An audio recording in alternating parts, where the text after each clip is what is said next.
What's up everybody, I'm Seth Fowler, and today we're taking a look at some of the most hyped up and most anticipated upcoming sneaker releases of 2020. 2020 is finally here and everyone's saying hashtag 2020 vision. It's getting really annoying. But even though some phrases are already getting worn out, that doesn't mean that there isn't a lot of really great stuff coming in 2020. I think it was just over a month ago that I did a list on the top 10 upcoming sneakers of 2020. However, in the last month, we've learned about so many more sneakers and so many sneakers that are just insanely hyped up, I felt like it was necessary to do another video talking about just the super hyped up shoes. There is a little bit of overlap between the two videos, but honestly not as much as you would think. Over the last 2 or 3 weeks, we've been bombarded by brand new sneaker announcements, some of which are huge and some of which aren't so big but are still pretty exciting. When I say hyped up sneakers, I assume most of you already have a pretty good idea of what I'm talking about. Examples from last year include the Travis Scott Air Jordan 1s, some Travis Scott Air Forces, some Yeezys, of course Yeezys, and a lot of other sneakers that people drool over and command an insane resale price. For this video, I decided to do things a little bit differently than usual because I've done so many top 10 lists over the last month.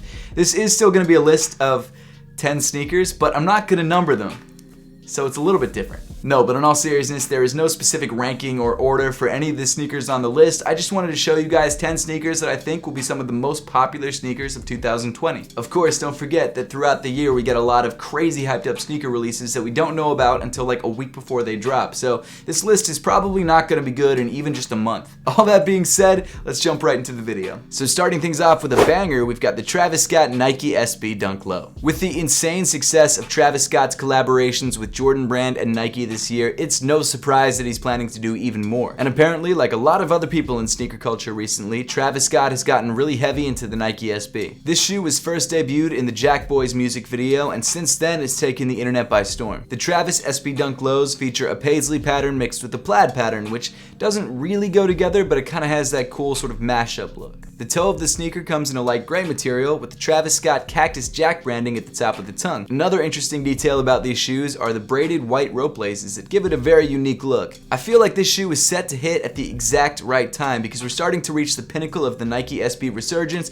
and also the pinnacle of Travis Scott's popularity, and because of that I feel like the hype on this shoe is going to be unreal. Maybe not Travis Scott Jordan 1 levels, but definitely Travis AF1 levels and maybe even higher. The Travis Scott Nike SB Dunk Lows are a good looking sneaker that I think a lot of people are going to be into, and I'm pretty excited to grab a pair for myself, if I can. As of right now, unfortunately, there is no available release date for the Travis Scott Dunk SB Lows, but rest assured they'll probably be coming soon. Next up, we've got the women's Air Jordan 1 UNC to Chicago. This shoe is dope. It's kind of got the bread color blocking, but instead of being all black and red, it's got blue on the heel. And of course, as the name would suggest, the blue represents UNC, which is the college that Michael Jordan went to, and then you've also got the black and red, which represents Chicago, which is where he played most of the time. This shoe reminds me a lot of the top 3 Air Jordan 1s, except it looks like it's slightly nicer leather. It seems to be pretty nicely tumbled, and I also like the fact that both shoes are exactly the same, whereas on the top 3 pair, one side was different from the other. I love the fact that when you look at the front of the sneaker, it looks like you're looking at a pair of breads, but when you look at the back, it actually looks like a new kind of UNC colorway. It's a really unique shoe, and I dig it, and I'm really jealous of all the women out there who can actually grab this shoe. Yeah, I know guys can technically fit in this shoe too if you're up to a size 10 or 9.5 or something like that,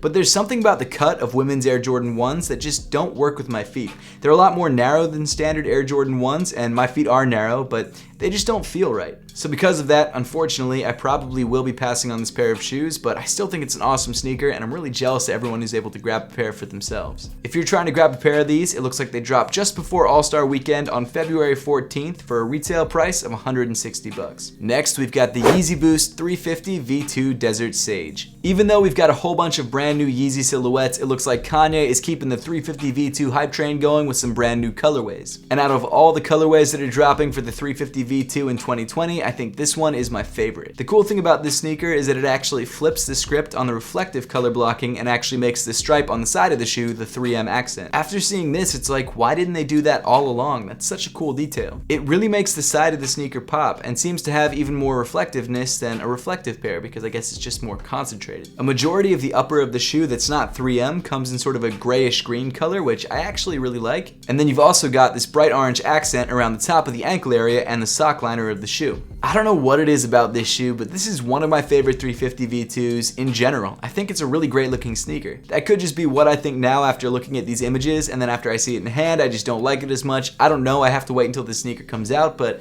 right now, I'm excited about it. Unfortunately, there is no set release date yet, but expect the shoe to release sometime in the spring. Oh man, we've talked about this shoe a lot. This shoe has been in countless videos, and this shoe, as you probably expected, is the Adidas Yeezy Boost Quantum Basketball. The Yeezy Quantum, or the Yeezy Basketball, is Kanye and Yeezy's first foray into performance basketball sneakers, and we expected this shoe to drop last year. It started out at the beginning of the year, and then it was All-Star Weekend, and then throughout the year the release date just kept getting later and later and later, and now I think it's expected to drop around All-Star Weekend of this year, but that's just like one thing that I heard on Twitter, which we all know how reliable that is. So according to Yeezy Mafia, there are two different versions of this shoe dropping. There's a performance basketball version and a lifestyle version, and from what I can tell, they both look pretty similar. The shoe kind of looks like a high-top Zebra 350 V2, sort of, with a lot of those clear translucent stripes on the side of the sneaker. It's got a black high-top ankle area and then a sort of dark gray heel counter and a semi-translucent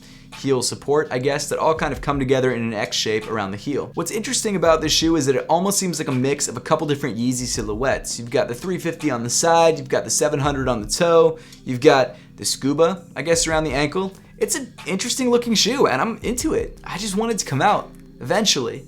If it ever does. We'll see what happens. I'm not holding my breath anymore. It's just not worth drooling over something that we may never get. But if it does ever drop, expect a review because I'm definitely grabbing a pair. After that, we've got the return of a classic with the Air Jordan 6 DMP Retro. This shoe originally released as part of the Defining Moments pack back in 2006, and since then, it's become one of the most coveted Air Jordan 6s. I definitely think it's one of the cleanest Air Jordan 6s as well because it features a black nubuck upper, black midsole, and semi-translucent outsole, but in addition to that, you've also got a ton of metallic gold accents. I mean, it makes sense because the shoe does celebrate Michael Jordan's first championship, so because of that, gotta throw some gold onto the shoe. One of my personal favorite details is the little gold embroidered 23 underneath the Jumpman. I just feel like it sets the heel of the shoe off. And apparently the details on this shoe are as close to the original pair as possible, so definitely look forward to that if you missed out on the first pair. If you're trying to grab a pair of the DMP 6s, they drop on January 25th. Then, around Christmas time, we've got an interesting release of the Air Jordan 11 Black Metallic Silver. At this point, we all know we're getting an Air Jordan 11 release around Christmas time, and usually it's a retro of a popular OG colorway. However, this time it seems like they're changing things up just a little bit. Rather than giving us the cool grays, which we all thought we were going to get because it's been around a decade since we last got them, Jordan Brand decided to give us a weird take on the Space Jam, which I don't understand completely. I mean, it wasn't that long ago that we got the Space Jam, and granted this shoe isn't exactly the same as the Space Jam, but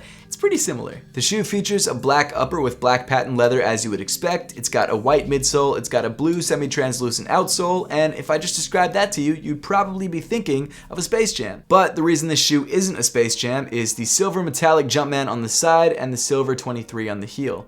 And that's it. Now it's possible that this shoe will look completely different and that the leaks were wrong, but at this point, I think we're kind of getting exactly that. It's definitely not the worst thing in the world, and if you don't like it that much, just don't buy it. It's as easy as that. And I think for some people who already wore out their Space Jams, this gives them another opportunity to buy a pair, but it is kind of disappointing to not get the cool grays because I know we were all looking forward to that shoe. If you are trying to grab a pair of these 11s, they release sometime in December, and the official name of this sneaker is not yet known. Next up, we've got the Air Jordan New Beginnings pack. This pack is really exciting because it features the Nike Airship, which is actually the very first sneaker that Michael Jordan ever wore on court. It's thought that the black and red Airship is actually the shoe which the NBA banned and not the Air Jordan 1. Apparently, Michael only wore this shoe for a few games in his rookie season in 1984 before he actually switched into the Air Jordan 1. And it makes sense that this shoe was the predecessor to the Jordan 1 because you can definitely see some inspiration from this shoe in the Air Jordan 1. This pack not only includes a white and red Airship, but it also includes a white and red Air Jordan 1. And what's cool about this release is that Jordan Brand actually seeded super early pairs to people who were huge fans of the Nike Airship. That was a super classy move by Jordan Brand, showing love and appreciation to the people who really kept the brand going.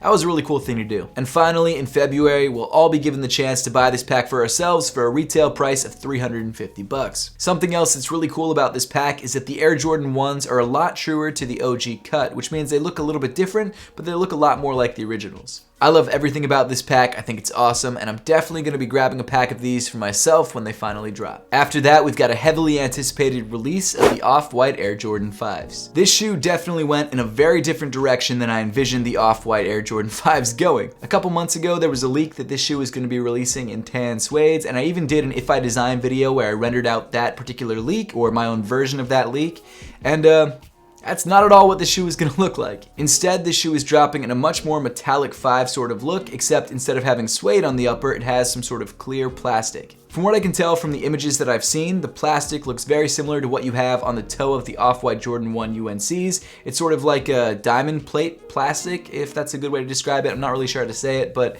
it's an interesting look. I'm gonna be honest, I'm a little disappointed. I feel like they could have gone for a much more premium feel on this shoe, but it is what it is. Another weird detail are the circles on the shoe. Like, you've got this weird circular cutout on the tongue, and then a circle on the midfoot mesh, and also a circle on the ankle. They seem kind of random and out of nowhere. I'm not sure exactly what the reasoning behind that detail was, but it's not the worst thing in the world. Like I said, the shoe does seem to have sort of a metallic 5 look. You've got 3M on the tongue, you've got a black midsole with silver shark teeth. You've also got a 23 on the heel, which I actually really like. Apparently Virgil decided to opt for sort of an aged yellow outsole, which I think was a weird touch. I would have much preferred sort of that semi-translucent blue, but it is what it is. I'm excited to see the sneaker in hand and pass judgment when I actually have it, and not from images online. Even though some people seem to be a little unsure about this sneaker right now, I'm sure when people actually get it in hand and the shoe actually releases, people will really start to like it, and it's probably going to be one of the most hyped up releases of the entire year. If you're going to try and grab a pair of these for yourself, they should be dropping in February for an undisclosed retail price. Following that up, we've got another Yeezy with the Adidas Yeezy Boost 700 MNVN in the Phosphor colorway. This shoe was originally leaked last year when Kanye actually gave a pair to Tekashi 6ix9ine, and of everyone he could have given it to, he gave it to the person who's now in prison and can't even wear it. Unlike the 700 V3s, the 700 MNVN seems to be a lot more similar to the V1s and the V2s. This shoe apparently still features Boost and still features the same midsole and outsole that the V1 and the V2 had, except it comes in all black. But the biggest difference between this shoe and those shoes is the upper. The entire upper of the shoe is covered in some sort of neon green or phosphor colored nylon or plasticky material, and right in the center of the midfoot you've got 700 written in 3M. It's a bright and out there sneaker, and I think a lot of people are going to be into it, especially when it releases in a bunch of different colorways. I have no idea what MNVN stands for. That name literally means nothing to me. Let me know in the comment section down below if you know, but it could end up like the SPLY on the original 350 V2s, where there's sort of this constant debate between people who think it means St. Pablo loves you, which it doesn't, or it just means supply and we'll never know because Adidas won't ever confirm it for us. Who knows? I guess the name is like the least important part of this shoe, but it would be nice to know what it means. If you're trying to grab a pair of the Yeezy Boost 700 MNVNs in the Phosphor colorway, they apparently drop around the springtime.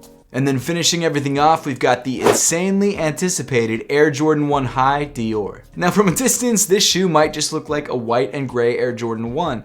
And to be fair, that's kind of exactly what it is. But the crazy part is the retail price of this sneaker is $2,000. This high top Jordan 1 Dior collab is apparently handmade in Italy, which it should be for a retail price of $2,000. The Dior Jordan 1 features an oversized jacquard Nike swoosh, which also has the Dior logo repeated across it. The rest of the upper features white and gray leathers like I mentioned before, which is also Dior's brand colors. A little detail which you may not have caught is that in the wings logo, rather than saying Air Jordan, it actually says Air Dior, which definitely makes this shoe worth $2,000 retail. The outsole of the shoe comes in semi-translucent blue, which allows you to see the Dior logo underneath. And that's pretty much it. That's the entire shoe. I mean, obviously the quality of the leather should be miles ahead of anything that Jordan brand usually puts on their sneakers, but is it worth a $2,000 retail price? I don't know. However, if you thought the $2,000 retail price was stupid, the resale price is going to blow your mind. The resale price of the Dior Jordan 1s in a size 9 on StockX is currently $26,000. Now granted, that's a resale price right now, a couple months before the sneaker actually releases, and there's no way to know for sure if anyone actually has their hands on a pair, but I wouldn't be surprised if the price actually stays kind of similar when the shoe actually releases, because the numbers that the shoe is releasing in are extremely limited. Who knows? We'll just have to wait and see. If I can grab a pair, I might actually go for it because that would be a dope video. Do I think that this sneaker will be sneaker of the year or that it's anything more than a hyped up Dior collab? Absolutely not. I heard someone saying in an interview, I think it was Sean Witherspoon, that this shoe was like the best or the pinnacle of Jordan 1s or something ridiculous like that. And that, I mean, that's just not true. It's a hyped up collaboration, and the reason people are so interested in it is because the retail price is so high and the resale price is so insane. That's it. And with that, we pretty much wrap up the video for today. Now, I would love to know your thoughts on these sneakers and which ones you like and which ones you don't like so much. So let me know in the comment section down below. And as always, thank you so much for watching. Make sure to subscribe if you haven't yet, and I'll see you all in the next one.